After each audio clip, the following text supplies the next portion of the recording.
Hey guys, thanks so much again for joining in. My name is Tando and welcome to my YouTube channel. If you're not subscribed, please hit the subscribe button, smash that like button now, and join us as we're about to talk about a couple of issues that I've been having, especially with trying to shop sustainably. I no longer want to use the word cheap. I will say sustainably. That is class A. And a few of the things that I've noticed is that with me trying to shop sustainably, I end up buying a lot of a particular item because it's cheap, because it's on trend right now, and because I at the time assume I want to go towards a direction of a certain style, then later regret it, or it just doesn't work for me in my space and my vibe once I've already made the purchase. I wouldn't particularly call it something comparable to like real estate or car buying, buyer's remorse, but on the smaller scale, there are some items that I did buy for homeware and home decor, stuff that I bought for DIYs which I haven't used.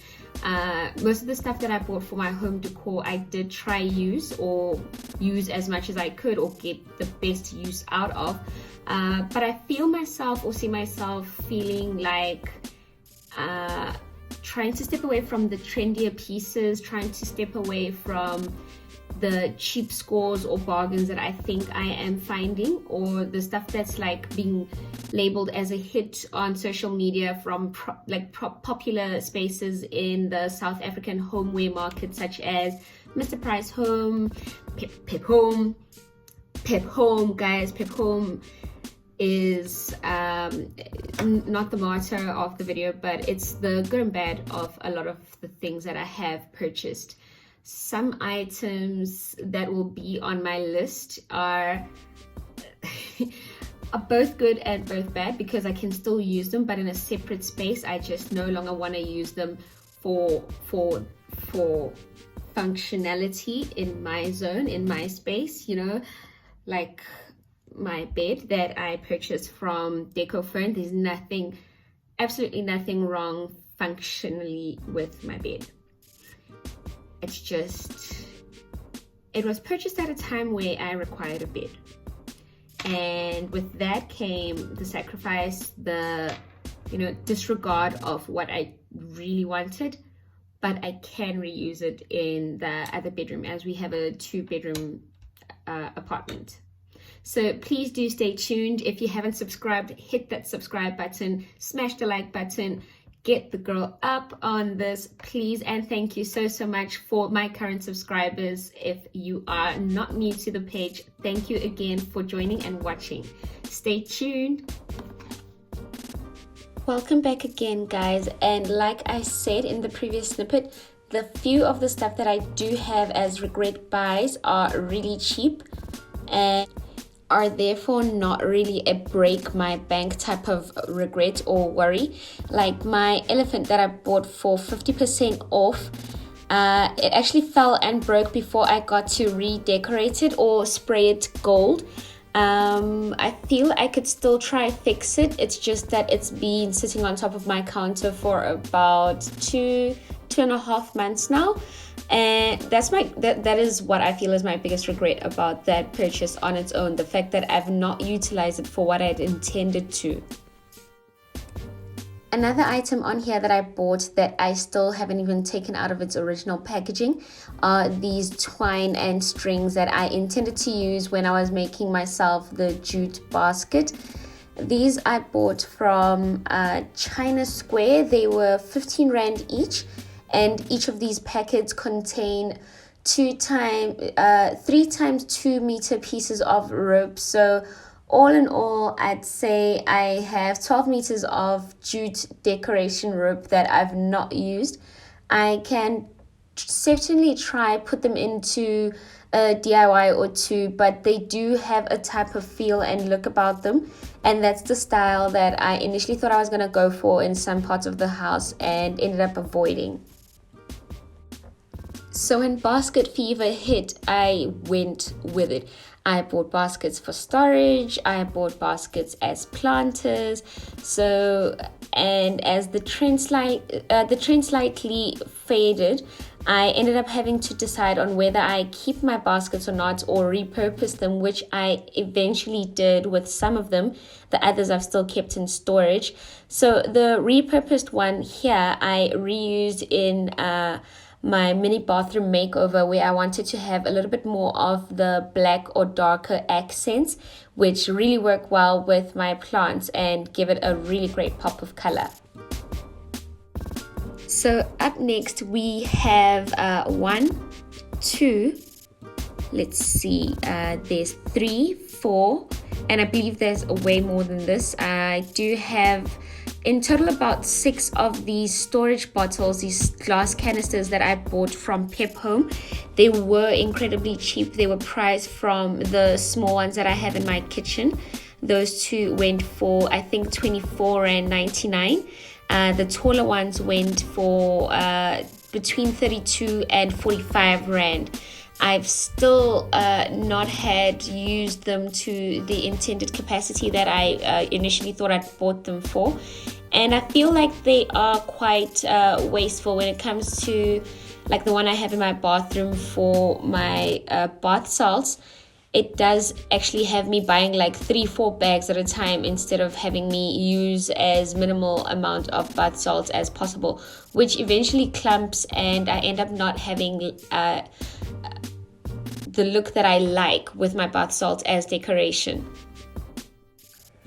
The next item on here is not particularly a regret buy. This was a gift. I just haven't found any use for any of the frames, but I've been thinking of using them for line art in the kitchen area, in the bathroom area. So be tuned for that, and maybe I'll be updating a couple of areas in the house. And here's my farmhouse style decor corner horror.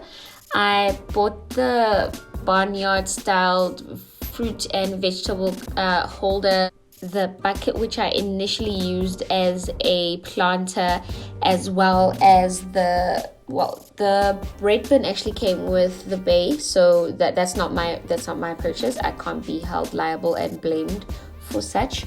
But yeah, so as you move from the one corner of the kitchen to the next, it's like totally different style. So my coffee station is very minimalistic, very modern, and as you move towards the other end of the kitchen post the sink, there you'll find your more farmhouse looking type of style, which isn't working right now.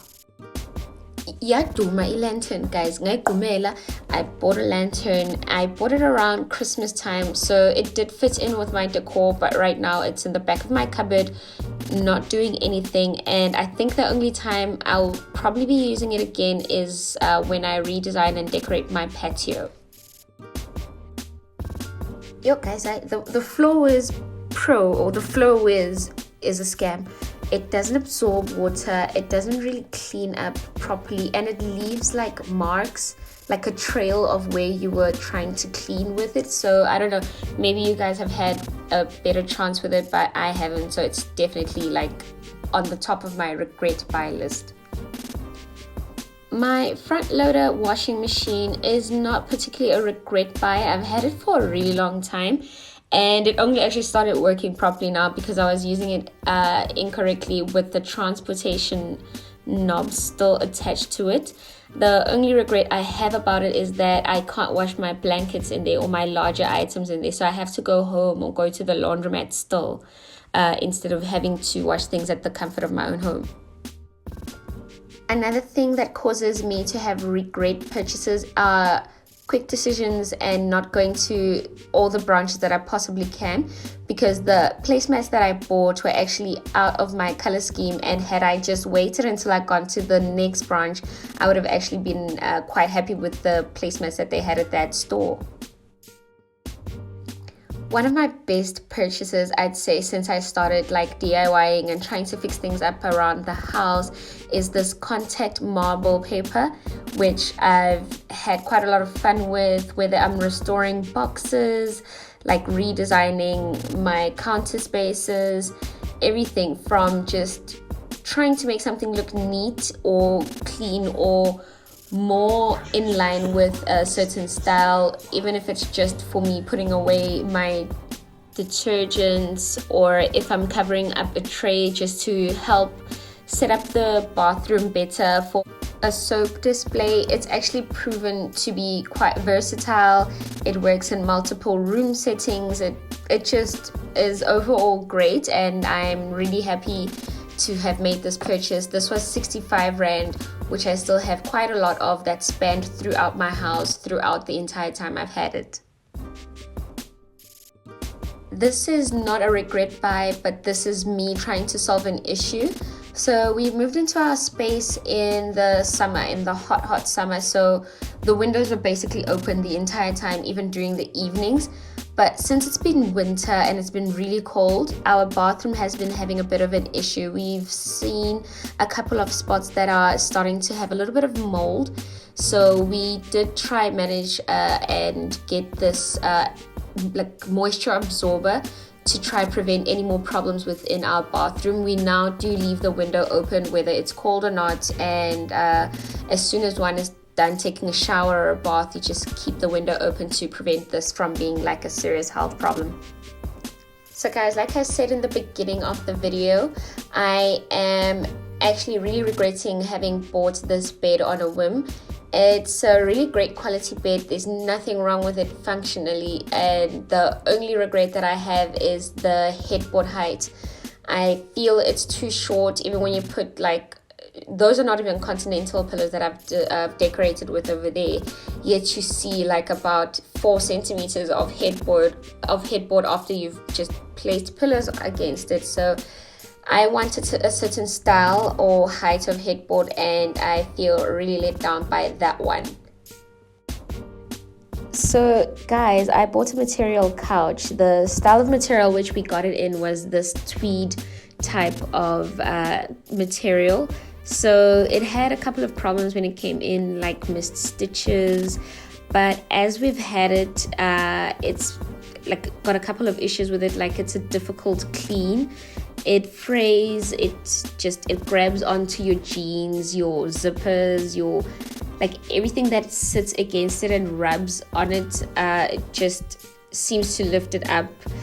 I know that sounds horrible, but that's not the intention. So it actually really made me understand why in the olden days material couches were covered with plastic. So as soon as I can, I do plan on reupholstering my couch.